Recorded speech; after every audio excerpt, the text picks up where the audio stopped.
sa kabila nga meron nagbabadya na bagyo ay bumiyahe pa rin tayo kay Joyride. Naswerte naman dahil kahit pabagsak na yung ulan ay pinasukan pa rin tayo ng booking. At napaganda pa nga dahil long ride agad ang first booking natin sa araw na ito. Nagaling dito sa Bacoor at ihahatid naman natin papuntang Pasig na may fare na 458 pesos. Na may layong 25 kilometers. At 1 hour and 6 minutes naman ang itatagal namin sa kalsada base sa inilabas na data ng mapa. At ito na nga, on the way na tayo para pick upin ang first pasahero natin sa araw na ito. At ilang minuto lang din na paglalayag sa kalsada ay narating agad natin itong pick up location ng first pasahero natin. At pagkarating ko nga, itinawagan ko kaagad ang pasahero natin para ma-info na nandito na tayo. At sumagot din naman kaagad si madam. At ang sabi ni madam, kuya, balik ka lang ng konti kasi lumagpas ka. Ang sabi ko naman, sige ma'am, babalik na lang po ako. Sabay piga ng bahagya sa throttle para marating itong exact pin location ni madam. Pagkarating ko nga, naghintay lang ako saglit dahil bumalik sa loob si madam. At makalipas nga ang ilang minuto at ito na, lumabas na si madam. Sabay sabi na, kuya, may dala ako. Sabi ko naman, paano kaya to madam, wala pa akong box na paglalagyan niya. At ang sabi naman ni madam, okay lang kuya, igigit na ako na lang. At sabi ko naman, sige madam, gagawan ko na lang po ng paraan. Sabay abot ng shower cap at helmet para makaalis na kami. Sabay paalam na rin na madam, nagbablog ako, okay lang po ba? Sagot naman ni madam, okay lang po kuya. Sabay buhat sa dala ni madam at nilagay ko na dito sa gitna. Binuhol ko lang saglit ang magkabilang dulo nito para hindi ako mahirapan pag nasa biyahe na kami. Bahagya ko lang tiningnan ang mapa bago kami umalis ni madam. At habang nasa biyahe kami, tinanong ako ni madam kung makakarating ba kami bago mag-9 sa drop off location. At ang sabi ko naman na madam, kaya naman siguro dahil maaga pa naman. At habang kami nasa biyahe, nag-request lang din si madam na kung may madadaanan kami 7-Eleven ay dadaan kami para mag-withdraw lang siya saglit. At ang sabi ko naman, sige madam, walang problema sa akin. Makalipas lang ilang minuto ay meron na kami nadaan ng 7-Eleven kaya gumilid muna ako. At inalalayan ko na rin ang pagbaba ni madam para hindi siya ma-out of balance. Saglit lang ako naghintay at lumabas din naman kaagad si madam. Sabay sabi na, tara na kuya, alis na tayo. At ang matansya ko na okay na si madam ay agad kong piniga ang throttle sa takbong 40 kilometers per hour. At eto na nga, sa kasamaang palad, inabutan na tayo ng ulan sa daan. Buti na lang ay naisuot na natin ang pangmalakasang raincoat natin at hindi na rin tayo nakapag-video dahil nagmamadali na kami ni madam. At sa mga oras na ito, naibaba na natin ang first pasahero natin. Hindi na rin tayo nakapag-video dahil sa sobrang lakas ng ulan. At on the way na rin tayo sa pangalawang pasahero natin. At swerte dahil long ride na naman itong pangalawang booking na pumasok sa atin. Papuntang Malabon, Metro Manila ang drop-off location ito. Na may fare na 333 pesos. At sa mga oras na ito ay sakay na rin natin ang pangalawang pasahero natin. Napakahirap talaga kumuha ng video dahil napakalakas ng ulan. Nakakapangamba na baka masira yung camera natin. Sa mga oras na ito ay naibaba na natin ang pangalawang pasahero natin. At medyo siniswerte talaga tayo sa araw na ito kahit maulan. Dahil pinasukan na naman tayo ng another booking. At long ride na naman ang pangatlong booking na pumasok sa atin. Dito lang din sa malapit ang pick up location. At ihahatid natin sa SM Mega Mall sa Mandaluyong. At ilang minuto lang ang nakalipas, narating agad natin itong pick up location ni madam. At sakto dahil nakaabang na rin pala si madam sa atin. At pagkarating nga natin ay shower cap at helmet agad ang binigay natin kay madam. At binigyan na rin natin siya ng pangmalakasang raincoat natin. At ang matansya ko na okay na si madam ay agad na rin kaming umalis. Nasinamahan ko na rin ang ibayong pag-iingat dahil napakadulas ng kalsada. At pagpasensyahan nyo na lang din dahil medyo malabo ang kuha ng camera natin dahil sa ulan. Makalipas nga ang ilang minutong paglalayag sa kalsada ay ligtas nating naihatid ang pangatlong pasahero natin. Nakaagad din tayong umalis para makapagabang ng another booking. At dumaan lang tayo dito saglit sa Petron para magpagas. At pagkatapos natin magpagas ay agad din tayong umalis. Dahil sa mga oras na ito ay sakay na natin ang pang-apat na pasahero natin. Hindi na talaga tayo nakapag-video ng maayos dahil sa lakas ng ulan. At matapos lang ilang minutong paglalayag sa kalsada ay agad naman nating narating itong drop-off location na pang-apat na pasahero natin. Nakaagad din naman nating inalalayan ang pagbaba ni madam para hindi siya ma-out of balance. Sabay paalam na din na madam, nagbablog ako,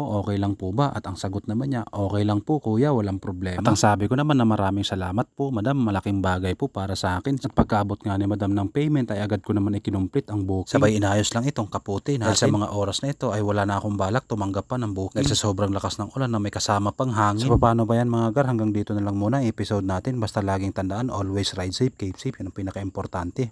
Peace out.